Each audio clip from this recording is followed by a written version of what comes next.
जाऊंगा खाली हाथ मगर, जाऊंगा खाली हाथ मगर ये दर्द साथ ही जाएगा। जाने किस दिन हिंदुस्तां आजाद वतन कहलाएगा।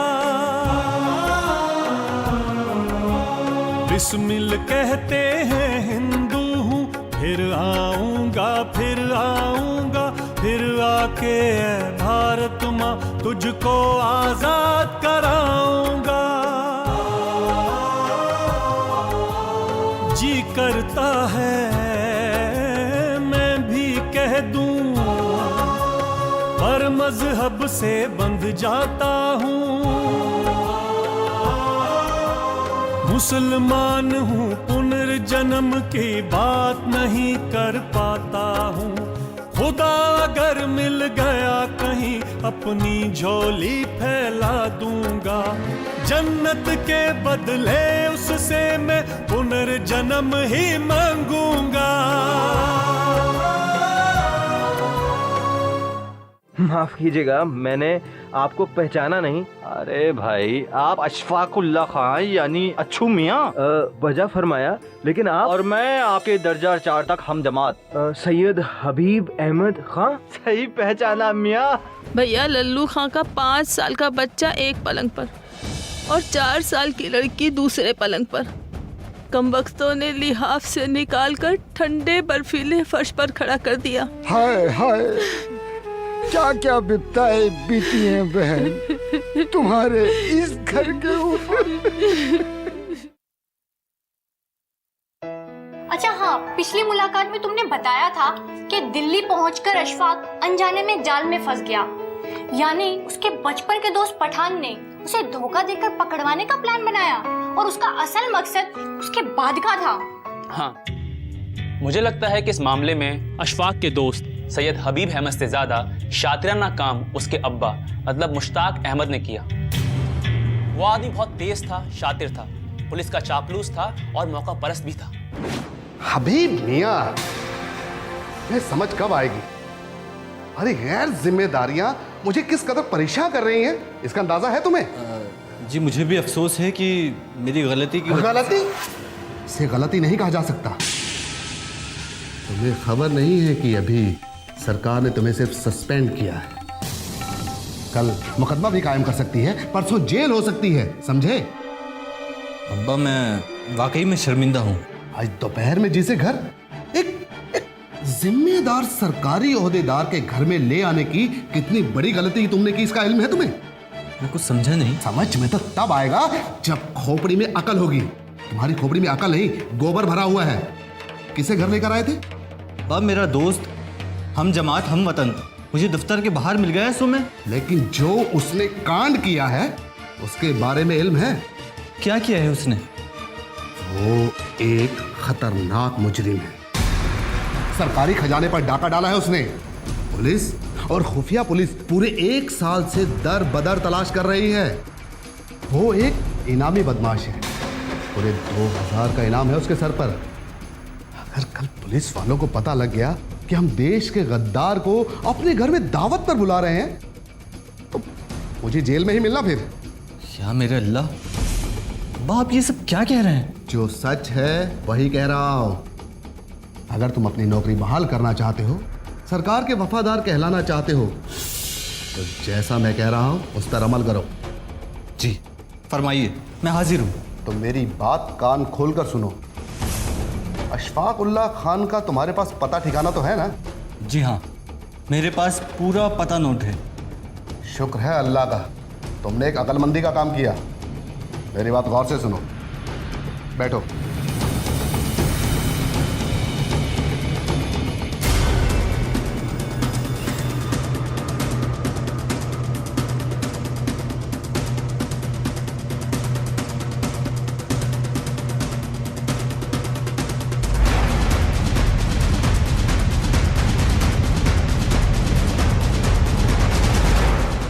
इसका मतलब उस आदमी ने अशफाक को सिर्फ 2000 रुपए के इनाम की वजह से नहीं पकड़वाया था, बल्कि अपने बेटे को वो हुक्काम की गुड बुक्स में लाना चाहता था।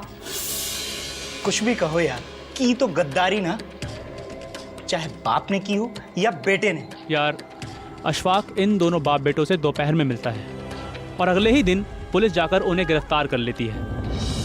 भला इन दोनों बाप बेटों के अलावा और कौन जानता था कि अशफाक दिल्ली में है। इसी मामले में सचिंदर नाथ बख्शी का एक बयान छपा था, मेरे पास कॉपी है, मैं दिखाता हूँ। सुनो क्या लिखते हैं बख्शी।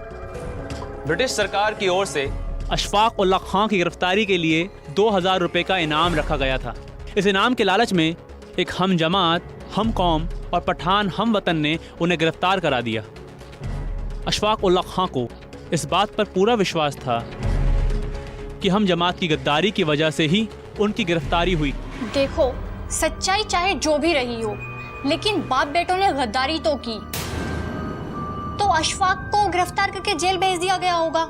उनकी गिरफ्तारी की खबर बजरिया टेलीग्राम उनके बड़े भाई शफा उल्ला खां को मिली।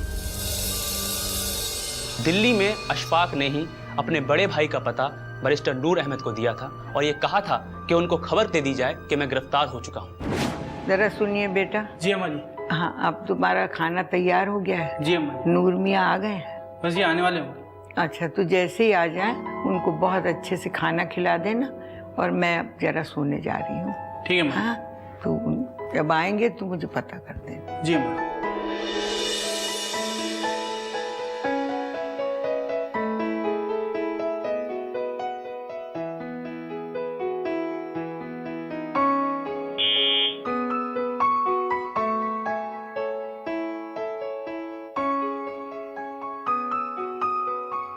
आदाब।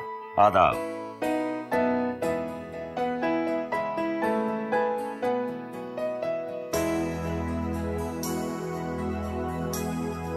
जरा मैं पानी लेके आता हूँ। नहीं, पानी की कोई जरूरत नहीं है। सुनो जी। एक आदमी है, उसका नाम है रियासतुल्लाह। उसे टेलीग्राम करना है और लिखवाना है कि फौरन से पेशतर मुझसे मिले। जनाब पता है शाहजहांपुर, समझे? जी। जाओ।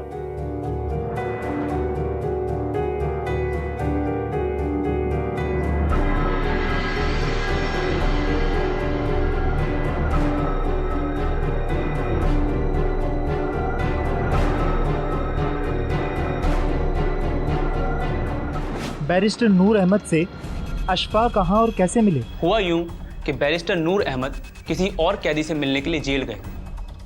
वहाँ जेलर से बातचीत के दौरान काकोरी रेल डकैती के अहम तरीन मुजरिम अशफाक उल्ला खां की गिरफ्तारी का जिक्र आया, तो वो उनसे मिलने के लिए वहाँ चले गए।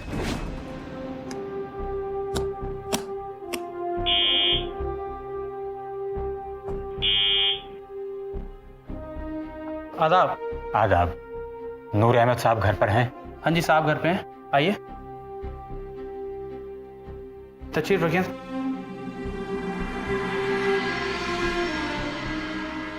साहब से क्या कहूँ? उनसे कहना अशफाक उल्ला खां के बड़े भाई रियासतुल्लाह खां आए हैं, जिन्हें उन्होंने कल टेलीग्राम भेजा था। जी जी जी, अभी इतला।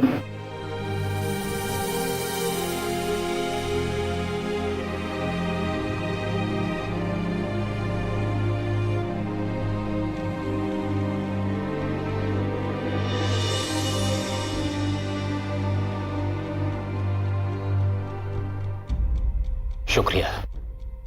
साहब आ रहे हैं।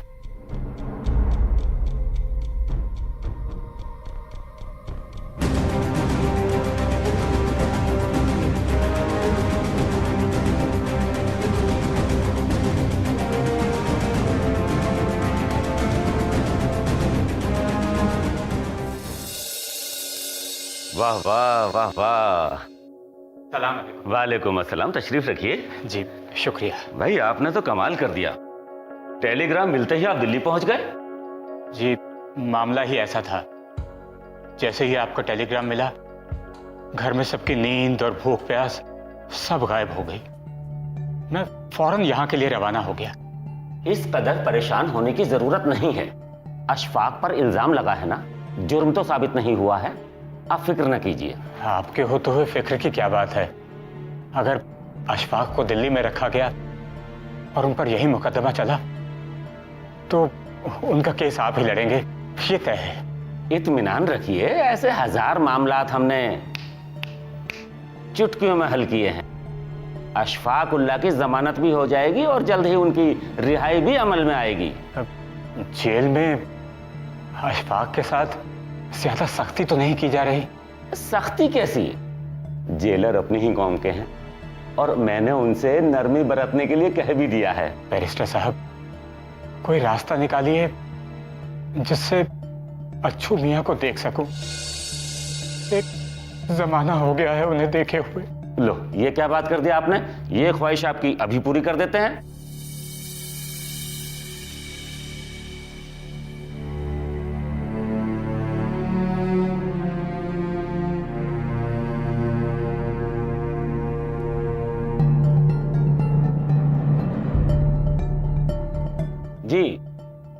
जी गुड मॉर्निंग भाई, मैं बैरिस्टर नूर अहमद बोल रहा हूं। बराए मेहरबानी अर्जेंट कॉल लगाकर सेंट्रल जेल के जेलर जिलानी साहब से बात करा दीजिए। जी क्या फरमाया? अच्छा, फोन ना रखूं? हाँ, अर्जेंट कॉल है। जी जी जी जी, मैं फोन होल्ड करता हूं। भाई, अब आप इतनी दूर से परेशानी में आए हैं, इसलिए मैंने सोचा कि अर्जेंट कॉल लगवाई जाए और आपसे बात कराई जाए। जी शुक्रिया। जी क्या फरमाया? अच्छा अच्छा, लाइन आप दे रहे हैं सेंट्रल जेल में? जी जी जी जी, शुक्रिया शुक्रिया जी। हेलो हेलो जिलानी साहब, जिलानी साहब, मैं बैरिस्टर नूर अहमद बोल रहा हूं। जी हां, अल्लाह का शुक्र है। भाई, मैं ये अर्ज कर रहा था कि मेरे सामने अशफाक उल्लाह के भाई परेशान हाल बैठे हुए हैं। आप इनकी मुलाकात अशफाक उल्लाह से करवा दें। जी ठीक है जी, ये 3 बजे तक आ जाएंगे। जी जी जी, शुक्रिया शुक्रिया, खुदा हाफिज। देखा आपने हमारे मरासिम और ताल्लुकात, आपकी मुलाकात का इंतजाम हमने करवा दिया है। जी, आपके एहसानात का बदला तो अल्लाह ही अदा करेगा। मैं तो ठीक है ठीक है ठीक है, मुझे 3 बजे कोर्ट पहुंचना है। आज 1 दर्जन से ज्यादा केस पड़े हैं हाई कोर्ट में। आप 3 बजे से पहले जेल जाकर मेरा नाम लेकर मुलाकात कर लें और मेरा हवाला देकर आप बात भी कर सकते हैं। जी शुक्रिया, मैं इजाजत चाहता हूँ। जी, खुदा हाफिज। खुदा हाफिज।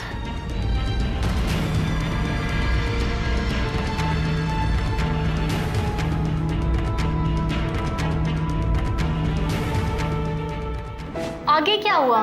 बोलना भाई। रियासतुल्लाह खुश थे कि ऊपर वाला उन पर मेहरबान होता जा रहा है। अशफाक उल्लाह से मिलने के रास्ते खुद ब खुद खुलते जा रहे हैं और वो अशफाक उल्लाह से मिलने जा पहुंचे जेल।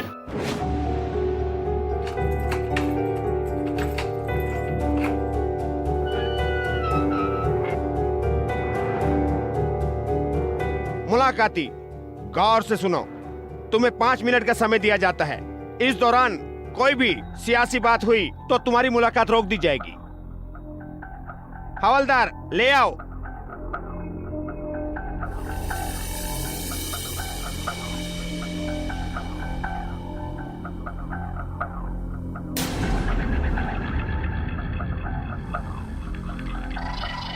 सलाम वालेकुम। वालेकुम अस्सलाम अच्छू मियां। आने में कोई परेशानी तो नहीं हुई और घर में सब खैरियत? करम है परवरदिगार का, शुक्र है अल्लाह का। तुम्हारी परेशानी के सिवा सब खैर आफियत है। और दिल्ली कब आना हुआ? सुबह सवेरे पहुंच गया था। अच्छा। 9:30 बजे बैरिस्टर नूर अहमद से मिल लिया। उन्होंने जेलर साहब को टेलीफोन करके मुलाकात का बंदोबस्त करवा दिया। 1 घंटा पहले ही यहां पहुंचा था। जेलर ने दरखास्त मांगी, मुलाकात की। मैंने 4 आने अदा करके पक्की दरखास्त बनाई और यूं तुम तक पहुंचा।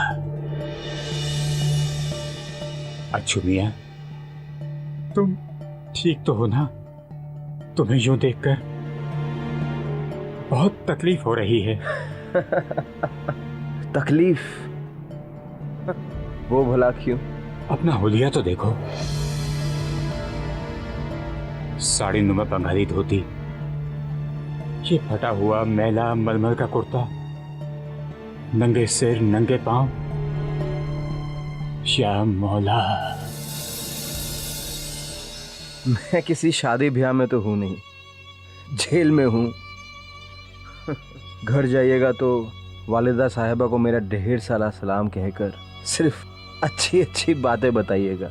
अशफाक, बैरिस्टर साहब तुम्हारा केस लड़ने के लिए राजी हो गए हैं। उन्होंने मुझसे अब तक के मामलात की 1 दिन की फीस भी तलब कर ली है। उनकी 1 दिन की फीस तो 100 रुपए है। अगर तार भेजने की फीस मांग रहे हैं तो अल्लाह उन पे रहम करे। हाँ, तार भेजने के अखराजात उन्हें अदा कर देना। अगर वो तुम्हारा केस लड़ते हैं तो उनकी ये फीस जायज है। वो मेरा मुकदमा कैसे लड़ सकते हैं? मैं तो पुलिस के रिमांड में हूँ। आजकल में मजिस्ट्रेट के सामने पेशी होने के बाद मुझे लखनऊ भेज दिया जाएगा। हाँ, अगर मेरा मुकदमा यहाँ होता तो बात अलग होती, लेकिन वो तो मुमकिन ही नहीं है। अशफाक, तुम्हें किसी तरह की परेशानी हो तो फौरन बता दो। गिरफ्तारी के वक्त उन्हें मेरे कब्जे में मेरी एक तस्वीर मिली थी, जो वो मेरी शनाख्त में इस्तेमाल कर सकते हैं। मैंने उन्हें कहा भी था कि मेरी तस्वीर फाड़ दी जाए, लेकिन उन्होंने मेरी बात अनसुनी कर दी। मैंने आपको ताकीद की थी कि कोई सियासी बात ना की जाए। भाई, अगर तुम हिंदुस्तानी हो और हिंदुस्तान से जरा भी मोहब्बत करते हो तो मुझे ये चीज बताइए कि तस्वीर फाड़ने में सियासी बात कहाँ से आ गई? आप मुझसे बहस नहीं कर सकते, वरना मुलाकाती को मैं दफा कर सकता हूँ।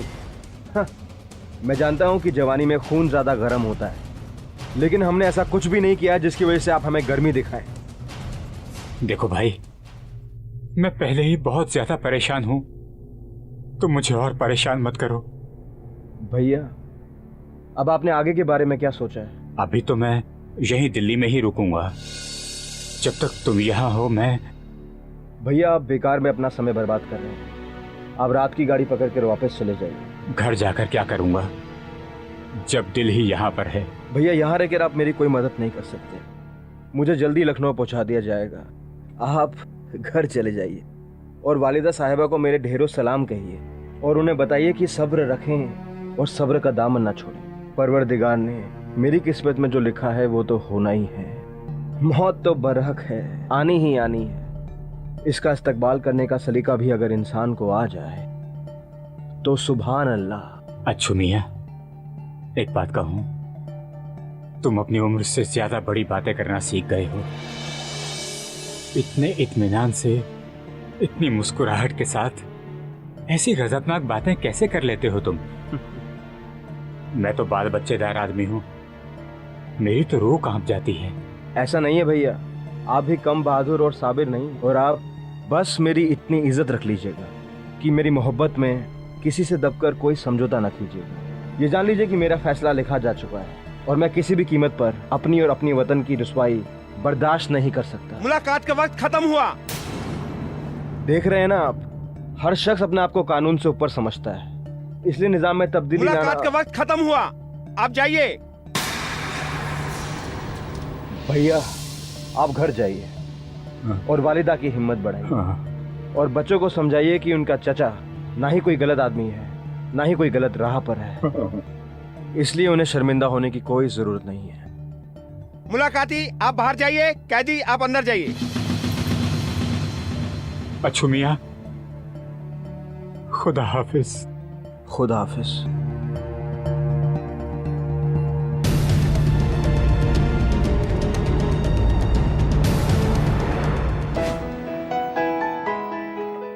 भाई, मैं इनकलाबियों के जज्बे को सल्यूट करती हूँ। चाहे भगत सिंह हो, मंगल पांडे, चंद्रशेखर आजाद या फिर राम प्रसाद बिस्मिल और न जाने हजारों लाखों ऐसे हीरो हुए हैं जिनकी कुर्बानियों की वजह से आज हम आजाद हवा में सांस ले रहे हैं। ये लोग कुछ और ही मिट्टी के बने हुए थे, जो जिंदगी से खेलते रहे और मौत से मजे लेते रहे। ये सब के सब एक ही सांचे के बने हुए थे, जिन्हें अपने लिए कुछ नहीं चाहिए था, जिनकी हर बात देश और कौम के लिए थी। सच कहते हो, देश ही उनका दीन, ईमान और धर्म था। इस तरह अशफाक उल्लाह खान ने अपने बड़े भाई रियासतुल्लाह खान को दिल्ली से शाहजहांपुर भेज दिया। यानी मुकदमा लड़े बगैर मुकदमे के बारे में इतनी मालूमात थी। अशफाक बहादुर ही नहीं, जीनियस भी थे। कोर्ट कचहरी से कोई वास्ता ना होने के बावजूद उन्हें तमाम बारीकियां मालूम थी। ये लोग कुछ और ही मिट्टी के बने होते हैं। अशफाक के खानदान में उनकी गिरफ्तारी से तो खलबली मच गई होगी। माँ का तो रो रो करके बुरा हाल रहा होगा। हाँ, माँ तो माँ होती है, लेकिन अशफाक की माँ असल पठान थी। वो दिन रात नमाजें पढ़ पढ़ कर दुआएं मांगती रही। बहुत सारी मुसीबतें बर्दाश्त की, लेकिन उफ तक नहीं किया। हाँ यार, घर के दरवाजे पर कभी पुलिस, कभी सीआईडी और कभी कुर्की और भी न जाने क्या क्या बीतती होगी उनके दिल पर। बस यूं समझो कि देखते ही देखते खुशहाल हवेली सोगवार हो गई। घर में किलकारी मारते हुए बच्चे सहम से गए। भाभीयों का खिलखिलाना, मुस्कुराना खत्म हो गया था। रिश्तेदार कतराने लगे थे और भी न जाने क्या क्या झेल रही होगी वो हवेली। रियासतुल्लाह के शाहजहांपुर पहुंचने के बाद क्या हुआ? उनके वहां पहुंचने के 2 रोज के बाद सीआईडी कांस्टेबल सैयद फरजंद अली सुबह सुबह उनके दरवाजे पर आया और रियासतुल्लाह से कहा कि जनाब, मुझे शाहजहांपुर से लखनऊ तक तैनात किया गया है और मुझे यह हुक्म दिया है कि मैं आप तक यह पैगाम पहुंचाऊं कि आप फौरन लखनऊ पहुंचकर स्पेशल मजिस्ट्रेट जनाब एनाउद्दीन साहब से मिलें। तो क्या लल्लू खां लखनऊ गए थे? हाँ मियां, फौरन से पेशतर, क्योंकि ये अशफाक उल्लाह की जिंदगी का मामला था। लिहाजा जरा भी ताखीर किए बिना वो लखनऊ एनाउद्दीन से मिलने के लिए रवाना हो गए।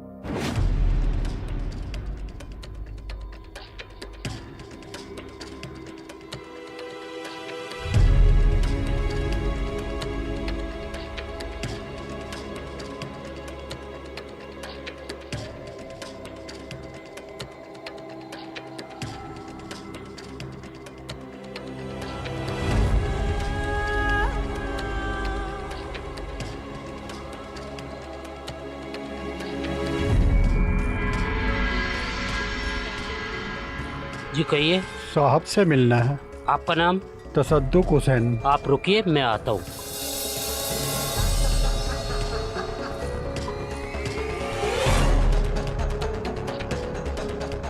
सलाम साहब, तसद्दुक हुसैन आपसे मिलना चाहते हैं। उनसे कहिए तशरीफ ले आए। जी जनाब।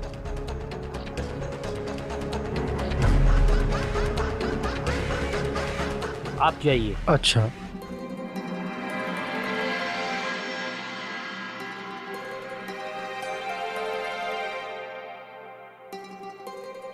अस्सलाम वालेकुम। वालेकुम अस्सलाम।